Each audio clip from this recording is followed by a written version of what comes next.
जरा सोचिए, एक आदमी जो अपनी पूरी जिंदगी सिर्फ एक गैस स्टेशन पर काम करता है हम्म। और एक स्टोर के फर्श पे झाड़ू लगाता है।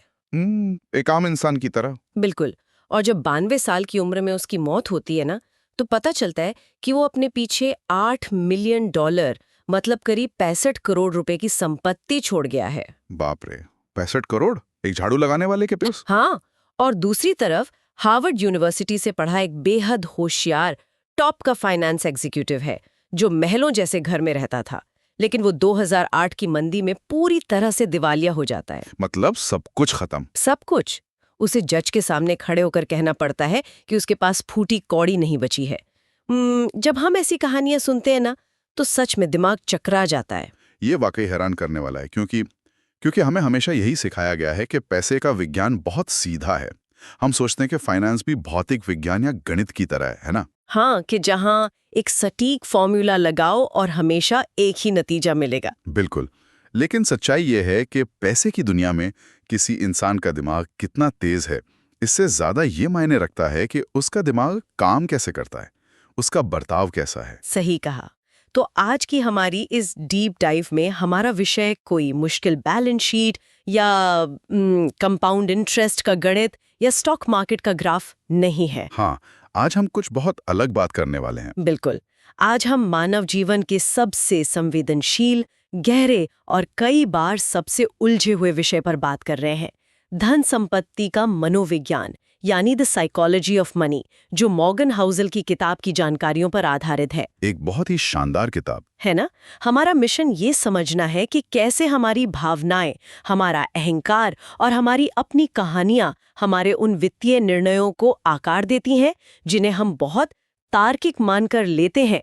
पैसे को अक्सर एक तकनीकी विषय की तरह पढ़ाया जाता है, लेकिन असल में इसे मनोविज्ञान और इंसानी भावनाओं के नजरिए से समझा जाना चाहिए। और इसी मनोविज्ञान को समझे बिना कोई भी इंसान, चाहे वो कितना भी बुद्धिमान क्यों ना हो, एक वित्तीय आपदा बन सकता है।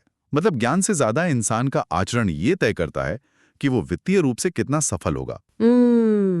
जैसे वो दो लोग जिनकी मैंने शुरुआत में बात की। बिल्कुल, वो इस बात का सबसे बड़ा प्रमाण है। रोनाल्ड रीड वो साधारण कर्मचारी जिसने जिंदगी भर झाड़ू लगाई। उसके पास फाइनेंस की कोई डिग्री नहीं थी। कोई डिग्री नहीं थी, हाँ। लेकिन उसके पास असीम धैर्य था। उसने लगातार छोटी छोटी बचत की और उन पैसों को बाजार की सबसे बड़ी और भरोसेमंद कंपनियों में निवेश कर दिया, जिन्हें हम अक्सर ब्लू चिप स्टॉक्स कहते हैं। मतलब उसने बस पैसा लगाया और भूल गया। एक तरह से हाँ। दशकों तक वो शांति से इंतजार करता रहा और समय के साथ कंपाउंडिंग के जादू से वो पैसा करोड़ों में बदल गया। क्या बात है। और उसके ठीक उलट वो हार्वर्ड का ग्रेजुएट था, रिचर्ड फैस्कोन। मेरिल लिंच नाम की एक बहुत बड़ी कंपनी का सफल कार्यकारी। उसने एमबीए किया था। वो इतना सफल था कि 40 की उम्र में ही रिटायर हो गया। हाँ, लेकिन फैस्कून के पास धैर्य की जगह लालच था। उसने अपनी हैसियत से कहीं ज्यादा कर्ज ले रखा था। आपको पता है, अपने 18,000 वर्ग फुट के घर को बनाए रखने के लिए। 18,000 वर्ग फुट? हाँ, जिसमें 11 बाथरूम्स और 2 लिफ्ट थीं। उसे मेंटेन करने के लिए उसने भारी उधार लिया था। फिर जब 2008 की मंदी आई तो उस कर्ज ने उसे पूरी तरह निगल लिया। रोनाल्ड रीड और रिचर्ड फैस्कोन का ये विरोधाभास हमें बताता है कि वित्तीय सफलता कोई हार्ड स्किल या तकनीकी कौशल नहीं है। ये पूरी तरह से एक सॉफ्ट स्किल है। जब दुनिया लालच में अंधी हो रही हो या डर से कांप रही हो, तब अपनी भावनाओं पर कितना नियंत्रण रखा जा सकता है, यही सबसे महत्वपूर्ण है। सही बात है। और बात सिर्फ फैस्कॉन की नहीं है। मुझे एक टेक्नोलॉजी एग्जीक्यूटिव की कहानी याद आती है, जिसने 20 साल की उम्र में वाईफाई का एक पेटेंट बनाकर बेतहाशा पैसा कमाया था। अच्छा। हाँ, वो अक्सर लॉस एंजल्स के एक महंगे होटल में जाता था। वहां वो सिर्फ अपने मनोरंजन के लिए अपने दोस्तों के साथ प्रशांत महासागर में हजारों डॉलर के सोने के सिक्के फेंकता था। सोने के सिक्के पानी में? हाँ, मानो वे पानी में फेंके जाने वाले पत्थर हों। उसी इंसान ने एक दिन उस होटल का $500 का लैंप तोड़ दिया, और जब मैनेजर ने उससे पैसे मांगे तो उसने अपने अहंकार में $5,000 की गड्डी मैनेजर के मुंह पर दे मारी। बाप रे, ये तो हद है। जाहिर है वो इंसान भी कुछ ही सालों में पूरी तरह दिवालिया हो गया। ठीक है, आइए इसे थोड़ा विस्तार से समझते हैं। क्या दुनिया में कोई और ऐसा क्षेत्र है जहां बिना किसी डिग्री, बिना किसी बैकग्राउंड या अनुभव वाला एक साधारण इंसान हार्वर्ड के सबसे बेहतरीन और प्रशिक्षित अधिकारी को मात दे सकता है? शायद ही कोई ऐसा क्षेत्र हो। वही ना, ये तो वैसा ही है जैसे सड़क से कोई आम इंसान उठे और किसी प्रशिक्षित सर्जन से बेहतर हार्ट सर्जरी कर दे।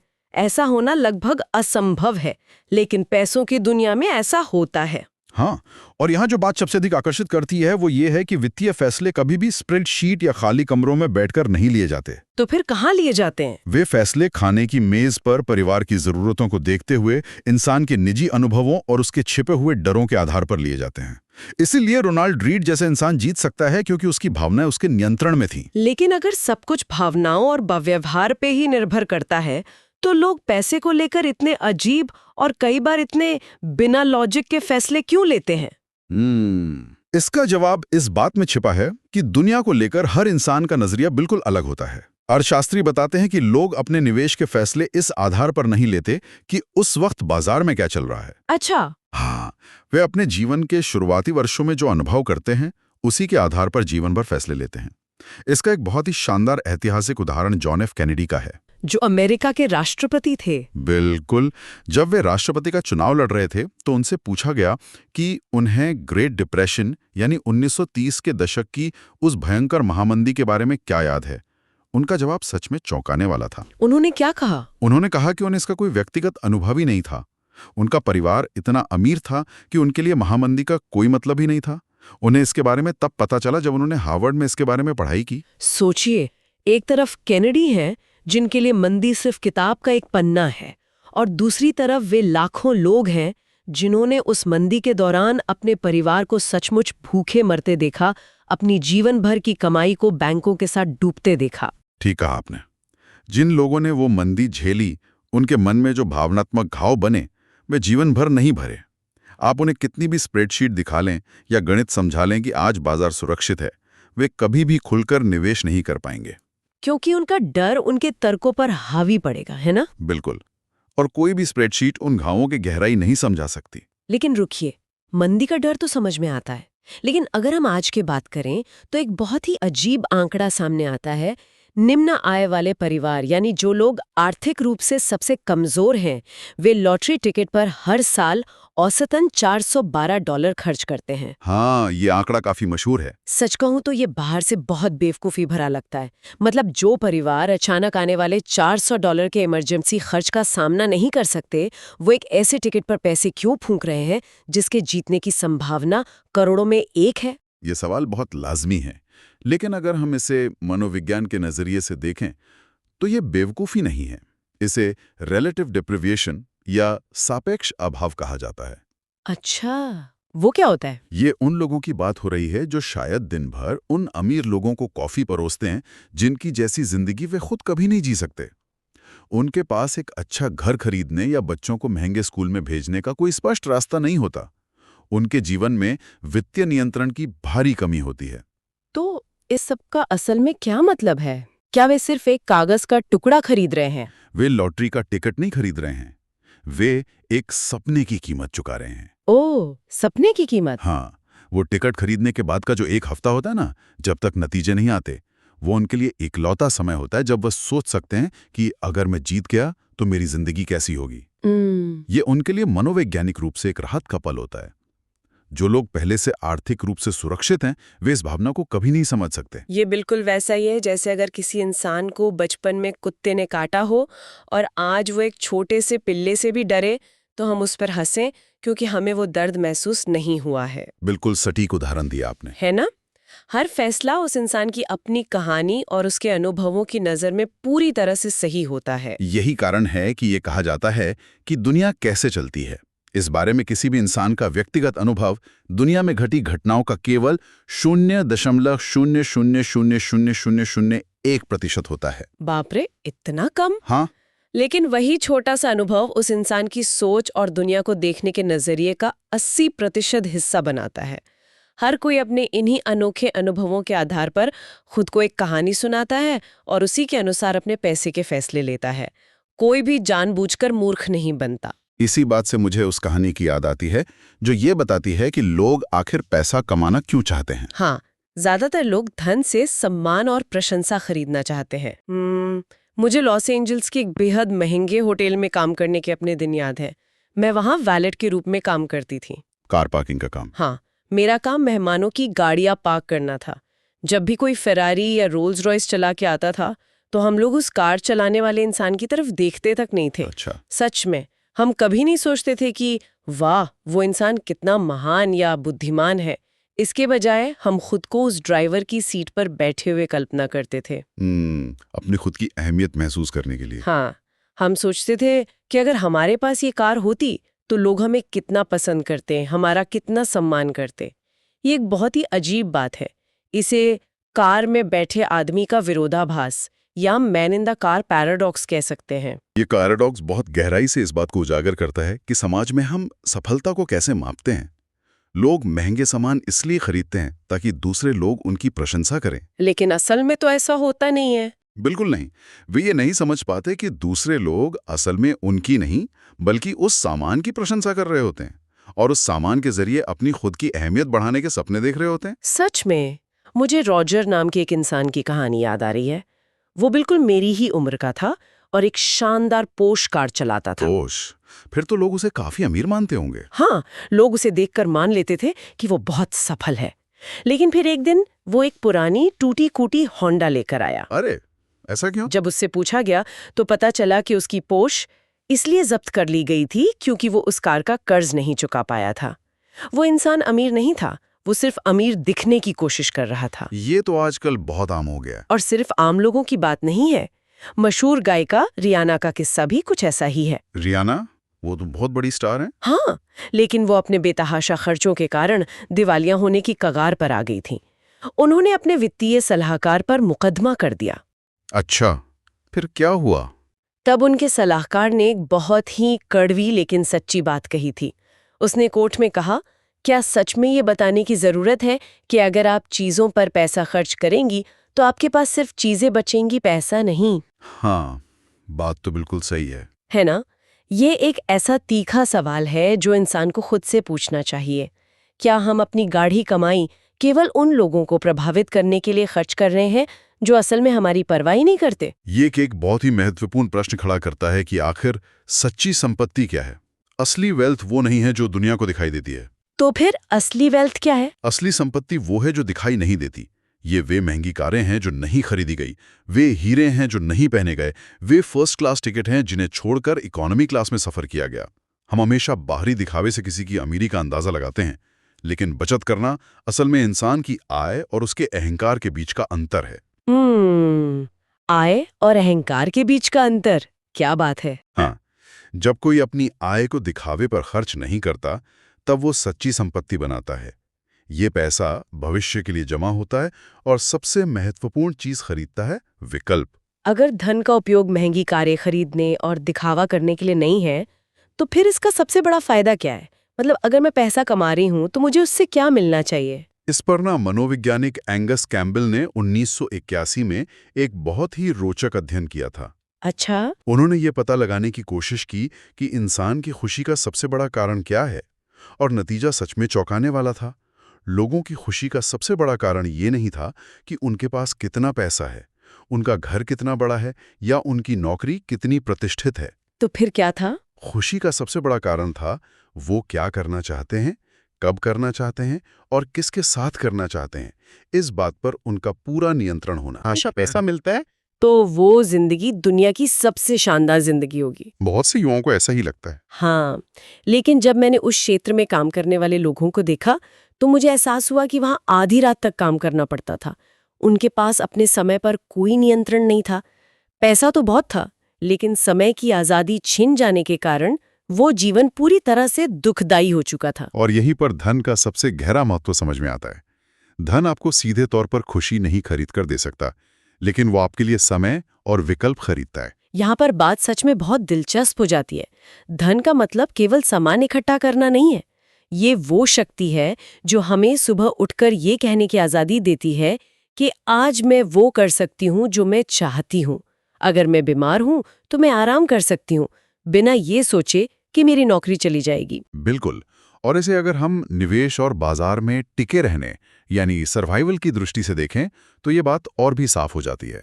दुनिया के सबसे सफल निवेशकों में वॉरेन बफेट और चार्ली मुंगेर को तो पूरी दुनिया जानती है। हाँ, वो तो लेजेंड्स है। वे बेतहाशा अमीर हैं, लेकिन क्या आज कोई रिक ग्यूरीन का नाम जानता है? रिक ग्वेरीन मैंने तो नहीं सुना। शायद ही किसी ने सुना हो। रिक ग्यूरीन इन दोनों के तीसरे साथी थे। वे उतने ही होशियार थे, उतने ही सक्षम थे जितने कि बफेट, लेकिन उनमें एक बहुत बड़ी कमी थी। वे बहुत जल्दी में थे। रातों रात अमीर बनने की जल्दी। हाँ, उन्हें जल्दी अमीर बनना था, इसलिए उन्होंने मार्जिन डेट यानी मार्जिन ऋण लिया। इसका मतलब है कि उन्होंने शेयर बाजार में निवेश करने के लिए भारी कर्ज लिया। अरे ये तो बहुत ही खतरनाक स्थिति है। जब आप कर्ज लेकर निवेश करते हैं तो आपका अपने विकल्पों पर कोई नियंत्रण नहीं रहता है ना? बिल्कुल, और वही हुआ। जब 1973-74 की भयंकर मंदी आई तो शेयर बाजार लगभग 70% गिर गया। जिन दलालों ने रिक ग्वेरिन को कर्ज दिया था, उन्होंने पैसे वापस मांगे, जिसे मार्जिन कॉल कहते हैं। हाँ, मार्जिन कॉल। जब बाजार गिरता है और आपके पास कर्ज चुकाने के पैसे नहीं होते हैं, तो दलाल आपको मजबूर करते हैं कि आप अपने शेयर कौड़ियों के भाव बेच दें। आपके पास कोई विकल्प नहीं बचता। फिर एक ग्वेरिन का क्या हुआ? रिक ग्वेरिन को अपने सारे शेयर वॉरेन बफेट को $40 से भी कम कीमत में बेचने पड़े। बफेट और मुंगेर इसलिए सफल हुए क्योंकि उन्होंने कभी इतना कर्ज नहीं लिया कि उनकी रातों की नींद उड़ जाए या उन्हें मजबूरी में अपने शेयर बेचने पड़े। वे टिके रहे। मतलब धनवान बनने से कहीं ज्यादा महत्वपूर्ण है धनवान बने रहना। बिल्कुल सही। लेकिन टिके रहने की भी एक भारी भावनात्मक कीमत चुकानी पड़ती है। अक्सर लोग इस कीमत को नजरअंदाज कर देते हैं। अगर हम देखें तो पिछले 50 वर्षों में अमेरिका के सबसे बड़े शेयरों के इंडेक्स, जिसे S&P 550 कहा जाता है, उसमें 119 गुना की भारी वृद्धि हुई है। 119 गुना? बहुत बड़ी बात है। हाँ, अगर किसी ने सिर्फ पैसा लगाकर छोड़ दिया होता तो वो आज करोड़ों में खेल रहा होता। लेकिन ये सफर इतना आसान नहीं था। इस दौरान निवेशकों को अकल्पनीय डर, शंकाओं और बाजार की भारी अस्थिरता का सामना करना पड़ा। बाजार कई बार आधा रह गया। और लोग अक्सर इस बाजार की अस्थिरता को या वॉलेटिलिटी को एक जुर्माना या फाइन मान लेते हैं। जुर्माना? हाँ। मतलब जैसे ट्रैफिक नियम तोड़ने पर लगता है? हाँ, जैसे जब हम ट्रैफिक नियम तोड़ते हैं तो पुलिस हमें जुर्माना लगाती है। जुर्माना ये बताता है कि हमने कुछ गलत किया है और हमें वो दोबारा नहीं करना चाहिए। लोग बाजार के गिरने पर सोचते हैं कि उन्होंने कोई गलत फैसला लिया है और डर कर अपने शेयर बेच देते हैं। ओह, तो वे इसे एक सजा की तरह देखते हैं। हाँ, लेकिन ये नजरिया पूरी तरह से गलत है। बाजार का ऊपर नीचे होना या अस्थिरता कोई जुर्माना नहीं है। इसे एक शुल्क या फीस की तरह देखा जाना चाहिए। जैसे डिज्नीलैंड का टिकट। बिल्कुल। डिज्नीलैंड जाने पर आपको $100 का शुल्क या फीस देनी पड़ती है। उसके बदले आपको एक बेहतरीन और यादगार अनुभव मिलता है। कोई भी उस टिकट को जुर्माना नहीं कहता। निवेश की दुनिया में भी वो डर, वो रातों की नींद उड़ना और अस्थिरता असल में भविष्य में अच्छे रिटर्न पाने के लिए चुकाई जाने वाली एक फीस है। हाँ, आपको वो कीमत चुकानी ही पड़ेगी। अगर बात नजरिए की है तो एक बहुत ही दिलचस्प कल्पना करते हैं। मान लीजिए एक एलियन 2007 में पृथ्वी पर आता है और हमारी अर्थव्यवस्था को देखता है। एलियन? अच्छा। हाँ, फिर वो वापस चला जाता है और 2009 में दोबारा आता है। 2007 में सब कुछ शानदार था, अर्थव्यवस्था फल फूल रही थी, और 2009 में सब कुछ बर्बाद हो गया था। चारों तरफ हाहाकार मचा था क्योंकि मंदी आ गई थी। बिल्कुल। अब आपको क्या लगता है, एलियन को भौतिक रूप से क्या बदला हुआ दिखेगा? अगर भौतिक रूप से देखा जाए तो कुछ भी नहीं। कारखाने 2007 में भी वहीं थे, 2009 में भी वहीं थे। इंसानों के पास जो तकनीक और ज्ञान 2007 में था, वो 2009 में भी मौजूद था। कुछ भी नष्ट नहीं हुआ था। एकदम सही। बदला था तो सिर्फ हमारे दिमाग के अंदर चलने वाली कहानियों का स्वरूप। 2007 में हम सब एक आशावादी कहानी पर विश्वास कर रहे थे कि कीमतें हमेशा बढ़ती रहेंगी, और 2009 में हम डर और निराशा की कहानी पर विश्वास करने लगे कि सब कुछ खत्म हो जाएगा। जब दांव बहुत ऊंचे होते हैं ना, तो इंसान किसी भी मनगढ़ंत कहानी पर विश्वास कर लेता है। ये अजीब है ना कि हम डेंटिस्ट के पास जाने के दर्द से बचते हैं, जो कि एक जुर्माना जैसा महसूस होता है, लेकिन थीम पार्क की महंगी फीस खुशी खुशी देते हैं। हमें बस निवेश के दौरान लगने वाले डर को सही नजरिए से देखने की जरूरत है। अगर हम इसे व्यापक दृष्टिकोण से जोड़कर देखें तो ये इंसानी विकास या इवोल्यूशन का हिस्सा है। हमारा दिमाग खतरों को पहचानने के लिए ज्यादा संवेदनशीलता से काम करता है, क्योंकि इसी ने हमारे पूर्वजों को जंगलों में जिंदा रखा था। मतलब डरना हमारी फितरत है। हाँ, यही कारण है कि वित्तीय दुनिया में निराशावाद या पेसिमिज्म हमेशा आशावाद से ज्यादा समझदारी भरा लगता है। लेकिन रुकिए, अगर मैं हमेशा आशावादी रहूंगी तो क्या मैं 2008 जैसी मंदी में अपना सब कुछ नहीं खो दूंगी? अंधा आशावाद तो बेवकूफी है ना? अंधा आशावाद बिल्कुल बेवकूफी है, लेकिन सफल निवेश के लिए जिस आशावाद की जरूरत होती है वो अंधा नहीं होता। वो इस समझ पर आधारित होता है कि बीच बीच में बुरी चीजें होंगी, बाजार गिरेगा, लेकिन लंबे समय में मानव सभ्यता और अर्थव्यवस्था आगे ही बढ़ेगी। इसीलिए निवेश में रूम फॉर एरर यानी गलतियों और झटकों को सहने की गुंजाइश रखना सबसे बड़ी कुंजी है। जो निवेशक ये मानकर चलता है कि झटके लगेंगे और वो उन झटकों को सहने के लिए तैयार रहता है, वो कभी घबराकर गलत समय पर बाजार से बाहर नहीं निकलता। तो हमारी इस पूरी गहन चर्चा से हमने क्या सीखा? धन का मनोविज्ञान कोई मुश्किल गणित का सवाल नहीं है। ये विनम्रता, धैर्य और अपने अहंकार को नियंत्रित करने की एक लगातार चलने वाली प्रक्रिया है। हाँ, सबसे अच्छी वित्तीय रणनीति वो नहीं है जो आपको एक्सेल शीट पर सबसे ज्यादा रिटर्न दे। तो फिर कौन सी है? सबसे अच्छी रणनीति वो है जो आपको रात में चैन की नींद सोने में मदद करे। जिंदगी में तार्किक या मशीन की तरह रैशनल होने से कहीं ज्यादा जरूरी है एक आम इंसान की तरह समझदार या रीजनेबल होना। बिल्कुल। और अंततः ये समझना कि जो चीजें पैसे से नहीं खरीदी जा सकती, जैसे कि समय पर आपका पूरा नियंत्रण, मानसिक शांति और जीवन की संतुष्टि, वही असल संपत्ति है। सच्ची संपत्ति वो है जो किसी को दिखाई नहीं देती। एकदम सही बात है। आज की इस चर्चा के बाद हम एक विचार के साथ इसे खत्म करना चाहेंगे। हम सबको एक पल के लिए सोचना चाहिए, यदि सच्ची संपत्ति वो है जो किसी को दिखाई नहीं देती, तो क्या हमारे समाज में सफलता की पूरी परिभाषा ही हमारी वित्तीय असुरक्षा का दिखावा मात्र है? बहुत गहरा सवाल है। सोचने वाली बात है। क्या हम वास्तव में अमीर और स्वतंत्र बनना चाहते हैं, या सिर्फ दूसरों की नजरों में अमीर दिखकर अपनी वही स्वतंत्रता खोना चाहते हैं? क्या हम उस टूटी हुई एक्सरे मशीन के सामने खड़े होकर एक स्पष्ट तस्वीर की उम्मीद कर रहे हैं, जबकि असल जवाब हमारे अपने ही मन और व्यवहार की गहराइयों में छिपा है? इस पर जरूर विचार कीजिएगा। मिलते हैं अगली बार एक और डीप डाइव में।